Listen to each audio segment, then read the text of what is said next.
토트넘의 올 시즌 최종 순위가 결정되기 위해선 11경기밖에 남지 않았습니다.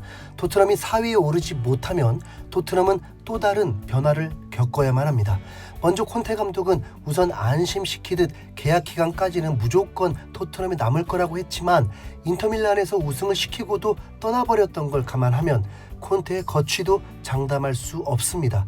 오히려 토트넘의 순위가 어찌 되든 확실히 남은 선수가 누구인지는 우린 알고 있습니다. 손흥민.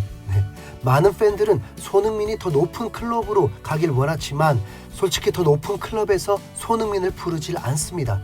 손흥민의 포지션에 손흥민만큼 활약하고 있는 선수들이 있기 때문입니다. 손흥민은 과거 메뉴의 팬이었다고 고백했고 많은 팬들도 손흥민이 메뉴로 가길 바라지만 메뉴에서 손흥민을 러브콜하는 분위기가 아닙니다.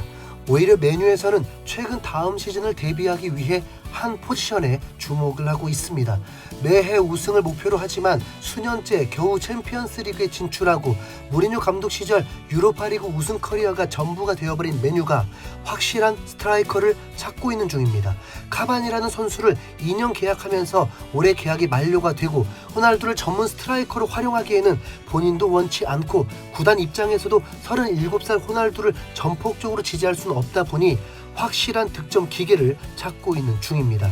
현존 최고의 스트라이커는 레반도프스키, 홀란, 케인인데 홀란이 최근 맨시티와의 계약을 합의했다는 보도가 나오자 이는 라이벌 메뉴가 홀란을 원했다 해도 이미 뺏기게 된 셈이고 맨시티가 홀란 영입으로 더 강해져 버린다면 가뜩이나 맨시티보다 전력이 떨어지는데 우승의 길이 더 멀어질 수 있어서 메뉴도 거액의 투자로 스트라이커 영입을 하려는 것입니다. 그 가운데 가장 강력한 후보가 바로 케인이 거론된 것입니다.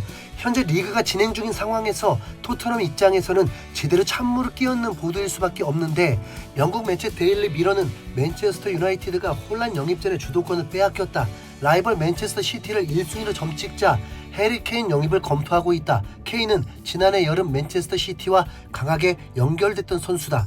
맨체스터 시티의 홀란을 빼앗길 위기에 처하자 케인에게 접근하기로 했다. 토트넘은 올해 무관으로 시즌을 종료할 가능성이 높다고 전했습니다.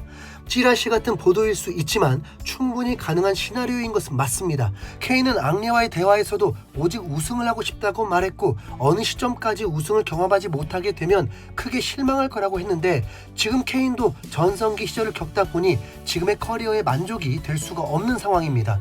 본인 자백만 없을 뿐 케인이 맨시티로 가려 했던 것은 사실이고 레비 회장이 보내질 않아서 그렇지 올 시즌 끝으로 케인이 떠나고자 맘만 먹으면 자칫 붙잡았다가 이적료에서 엄청난 손해를 볼 수 있기 때문에 구단 입장에서도 케인을 판매하기에 딱 적기가 됩니다. 그렇다면 메뉴에서 1억 파운드를 쓰려고 한다면 토트넘도 받아들일 수 있는 금액이기 때문에 케인이 메뉴로 이적하는 것은 매우 가능성이 높게 됩니다. 그렇게 되면 손흥민과 케인의 역대 최다 합작골 경신도 멈추게 되겠죠. 여전히 손흥민은 토트넘에 남게 되겠죠. 솔직히 케인이 토트넘에 남아있는 것이 무조건 토트넘의 이득인지는 잘 모르겠습니다. 손흥민이 케인의 그늘에 가려져 있다는 것도 사실이고 아스날이 오바메양을 떠나보내고 팀이 더 강해졌듯이 케인 없다고 10명 뛰는 것도 아니니까요. 하지만 분명한 건 리그에만 집중되고 있고 한 경기 한 경기가 매우 중요한데도 팀에 도움되지 못할 소식임은 분명한 듯합니다. 우선 올 시즌 경기에만 집중하고 혹 마지막일지 모른 송케의 듀오니까 더 많은 합작골이 나올 수 있길 바래 봅니다. 이상 흰수염 고래였습니다.